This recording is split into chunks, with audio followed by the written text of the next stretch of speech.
Received my stimulus check, $1,200. First thought, Vegas, right? Vegas, can't do that, can't do that. And then the next day on the homepage of Walmart, a 74-inch flat screen TV for $1,199. Coincidence? I don't think so. DJ Drew, let's perform CPR on this near-dead bitch called linear TV. Go, go, go!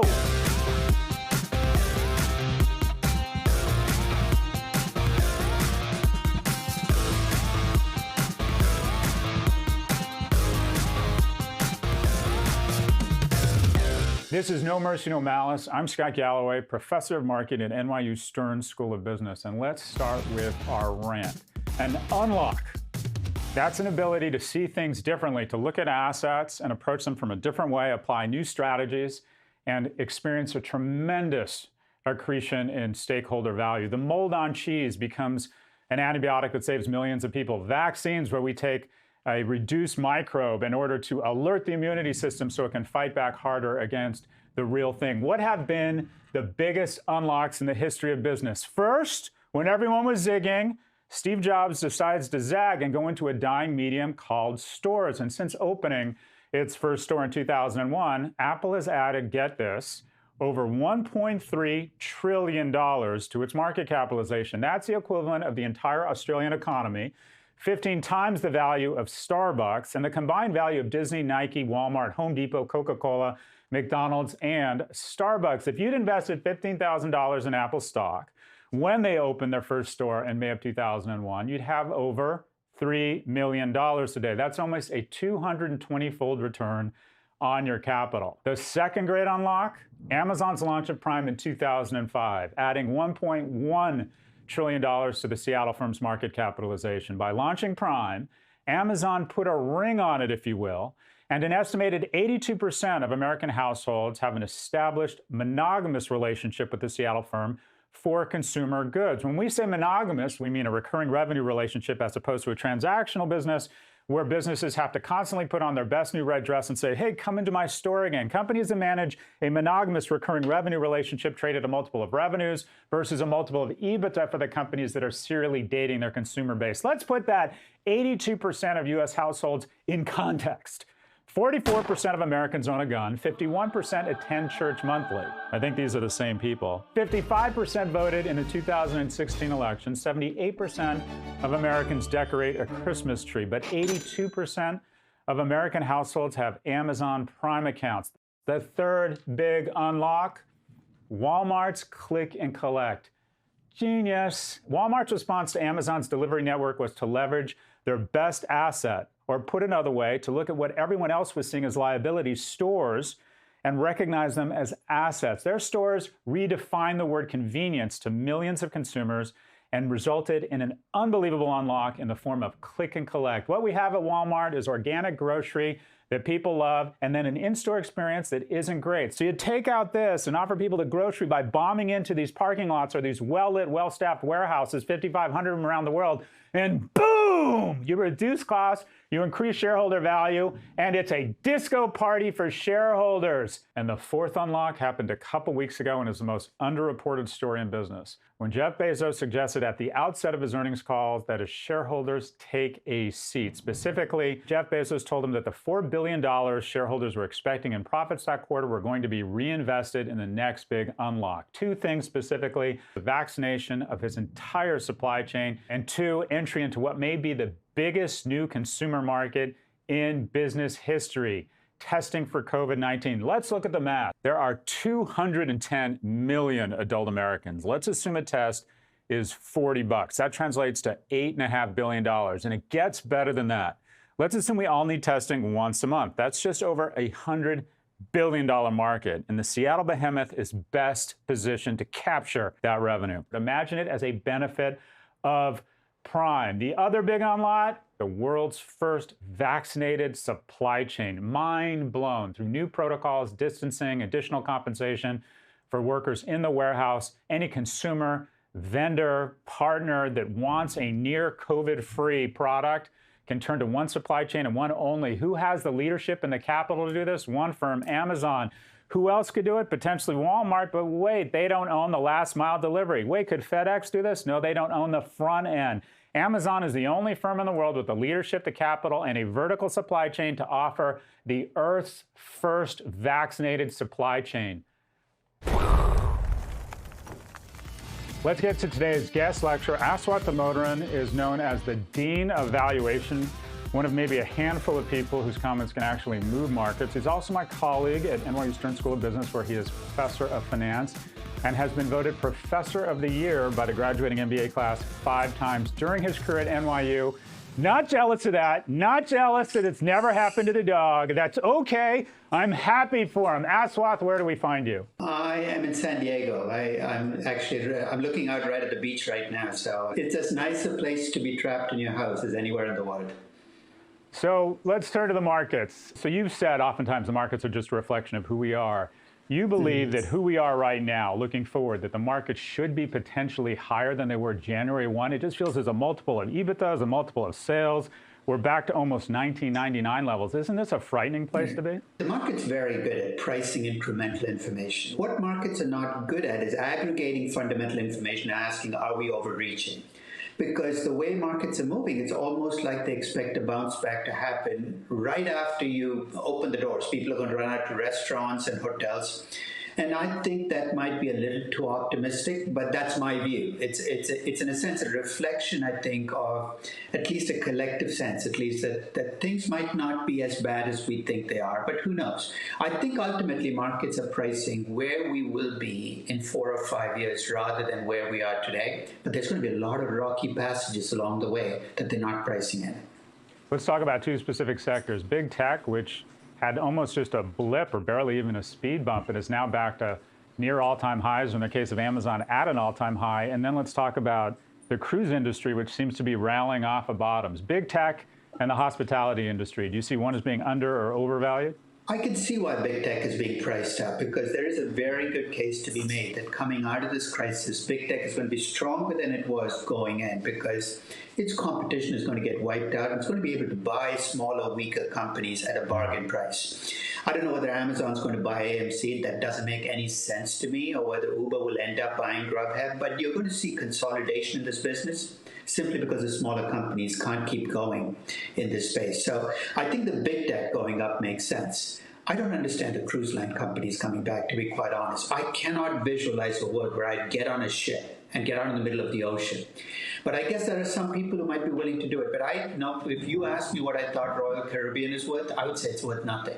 And that's my sense of it. The airlines I can understand, but the cruise ship companies I really cannot.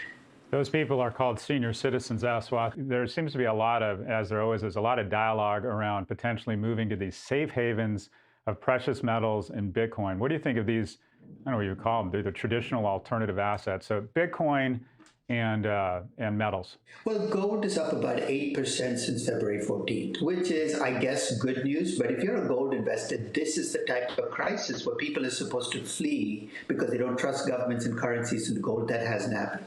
And Bitcoin, I'm not even sure what the rationale is for holding Bitcoin anymore, because I was told that it was going to become the currency of the future. It never caught on. Then I was told, I called it millennial gold, that people, when they don't trust paper currencies, would flee to Bitcoin. Bitcoin has behaved like risky assets, like stocks in this market.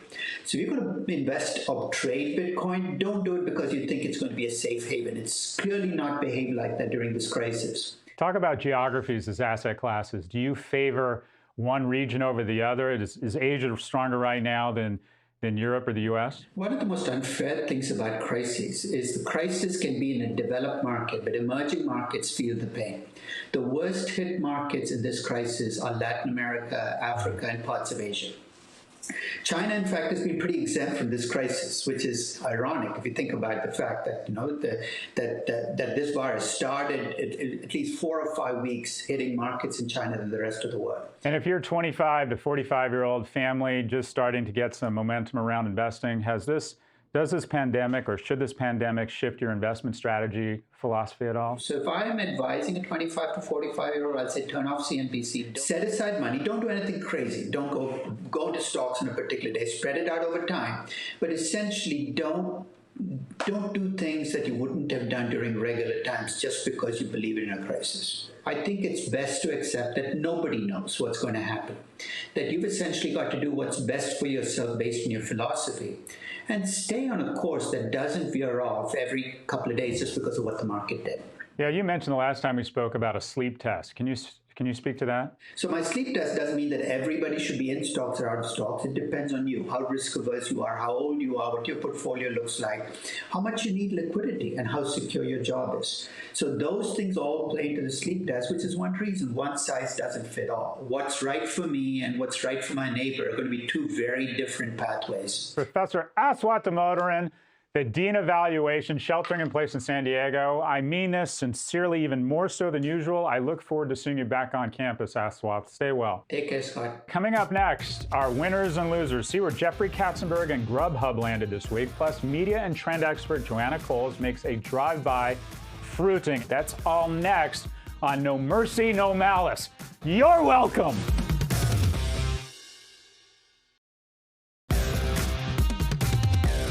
I'm Scott Galloway, and this is No Mercy, No Malice. You may, in fact, be hearing thunder because we actually have Thunder and Rain, a great James Taylor song. The big dog used to play James Taylor when he was about to get busy. Boom! That's how you lose your virginity at 19. Anyways, let's get going with the winners and losers of the week. A loser, Uber proposed acquisition of Grubhub. This will and should get killed by regulators. Combined, these two firms would control 58% of the U.S. delivery market. And the largest two firms, if you include DoorDash, would control 90%. A loser, Jeffrey Katzenberg blaming Quibi's weak launch on coronavirus. Yeah, and Purell is really suffering at the hands of this pandemic. Wake up. Katzenberg said, I attribute everything that has gone wrong to coronavirus. That's a pretty big lift for everything. To his credit, he did say, but we own it.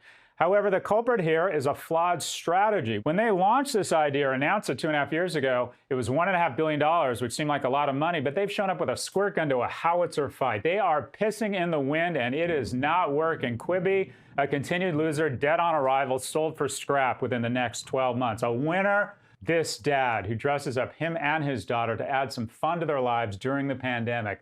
Also, I might add, making the other dads not look very good, similar to when I strap on my leaf blower and turn it on just to intimidate the fellow dads in the neighborhood. That's right, leaf blower for the dog. Speaking of a leaf blower, we thought we'd class up the joint and bring in Joanna Coles. She's the executive producer of Freeform's The Bold Type and author of Love Rules, How to Find a Real Relationship in a Digital World. Joanna is a global fashion and style icon who can see trends coming before they happen. So first question, my look, rugged individualism or aging pathetic skateboarder with ED? Which is it, Joanna? Definitely rugged aging individualism. Certainly, I would say, best dressed prof on NYU campus. How Tallest about that? Tallest midget, there we go, I'll take it. Listen, in the world of the one-eyed man, or the blind, the one-eyed man is king. Let's just take it where we can get it these days. Word, sister. Okay, so you're on the board of Snap. You spent most of your career in print. You've sort of seen media, new media, old media. What do you take from this? Coming out of the pandemic, can you think of any winners and losers in new or old media? Well, clearly there are a lot of winners in the creative field. You and Cara on Pivot have talked a lot about Sarah Cooper. What you're seeing is creators going straight to their public and creating their own fan bases. And I'm really interested in there are two extremes I think are really very interesting. One is the impact this is having on porn, which has really cut out the middleman. And you now have what are known as premium content sites, and porn stars or chatterbaiters, as they're called, are able to reach straight to their audience and take income straight in. If you think of the Patreon model for creators, but this is now happening on things like Fan Centro, which is really beginning to boom now. And then the flip side of that is Bible. If you actually look at the number of Bible apps which are doing well now, it's astonishing. So you can see these two extremes of American culture bubbling up. So let's talk about traditional media, radio, the print guys that you and I know, linear ad-supported television. Do you think sometimes it's darkest before it's pitch black, or that their costs will come down, they'll get even tighter, even leaner, and they'll be, again, a valuable part of the media mix? Every trend will be accelerated, as everybody says. A big recession is a massive accelerator, lots of opportunity for people to disrupt the way they've been doing things because now they have no choice. I mean, what's fascinating is here you are on ad-supported linear television, supposedly a man. Netflix didn't call me back. Netflix didn't call me back. You think I chose this? You think this is strategic? I mean, what this is really good for is great content. It's really good for good content creators because everybody is eating content. And what's fascinating is initially it was very good for the news sites. Everybody was trying to find out what they could about COVID. Now it's clear nobody knows anything. And we're probably not going to know very much for a few months. And so you can see the sort of the COVID bump has turned into the COVID slump. And do you have any advice for content creators in a pandemic? Yes, just there are no rules. Right now, it's an amazing time for content. You can, because people are spending more time on all the platforms where you can find content. And I'm going to ask, I'll take the bait here. Your author, Love Rules, How to Find a Relationship in a Digital World. How do you find a relationship in a digital world, Joanna? What advice do you have? Well, actually, I think this is very good for a lot of people who are dating because what you hear from people who are on dating sites and what you see is this tremendous sense of churn and this sense of disposability. You're just constantly swiping and there's often no time to actually get to know somebody. And at a moment when you literally can't leave the house and go and meet the people you would like to, you're having to get to know people in a much slower way. Slow cooking our friendship. Joanna Coles, I enjoy your presence, your intellect, and your generosity so much. Thank you for being here today. Oh, my pleasure. Still ahead on No Mercy, No Malice, we'll take your questions in office hours, plus our algebra of happiness aimed at young men and how you can really take advantage of this pandemic. This is No Mercy, No Malice. I'm Scott Galloway. And we are open for business. It's time for office hours. First question. Hi, Professor G. My name is Lori. I am a hairdresser in New York City. My question is, do you have any insights or predictions as to how this industry or other service-related industries can move forward in a post-COVID world? Thank you, Lori. So there is no silver bullet here. The industries hit hardest by this are the ones that require some sort of physical proximity. I think if there's one lesson we take from this for government officials or small business people or people offering some sort of consumer business as we hopefully begin to reopen is to overreact. Be the one that seems paranoid. Be the one that is lysoling and cleaning stuff, over and over. Wear the mask. Overcorrect. I would communicate with your customer base. I'd be very open and transparent about what a difficult time it is and the steps you are taking to welcome them back. Best of luck to you, Lori. Next question. My name's Andrew. I'm 24 and I work at a nonprofit. And I'm lucky enough to have a little bit of savings, which I invested last year almost at the top of the market in diversified bonds and ETFs with Betterment. And so I guess my question for you is, how do you think young people like me should be thinking about saving and investing right now? So Andrew, my first piece of advice is not to sweat the small stuff. One of the many wonderful things about being 24 is you are 24, meaning you can ride out volatility in the market. And over the course of the long term, the wonderful thing about the market is it has always gone up. The natural trajectory of the market over the long term is up. And long term, you define the ability for long term. So what's the key? Low cost, diversified ETFs, keep investing, max out on any 401k or matching investments. Don't worry about dips when you're at the age of 24. You can survive them. Keep investing for savings. You're going to be my age before you like it, unfortunately, but the good news is compound interest. What a powerful aggregator of wealth. Great to be Andrew. Great to be 24. Great that we have a world where people as talented as you, and I don't know if you're talented, but I'm going to assume you are working in nonprofit. Right on, my brother. And now for Algebra of Happiness. And here is our subtle visual metaphor. It's my book, Algebra of Happiness, available on Amazon. I might as well say, buy now, bitches!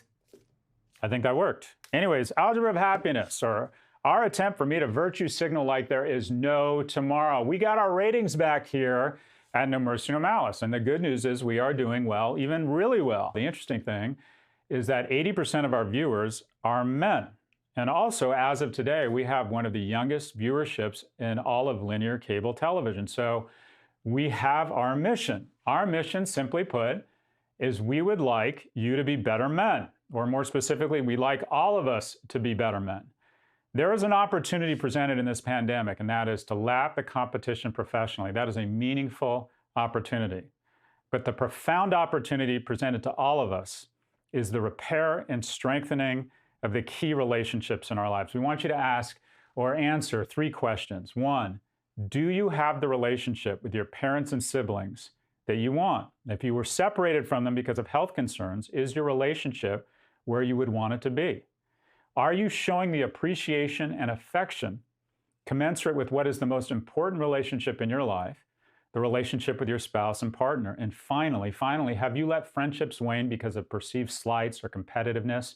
Can you put the bullshit aside and bring the grace, generosity, and forgiveness that foots to this incredible opportunity? Young men and women in uniform are given medals based on the courage and grace they present when under fire. This is the crisis of our generation. Can you bring the courage and the forgiveness to strengthen your relationships? This is the profound opportunity. We'll see you next week.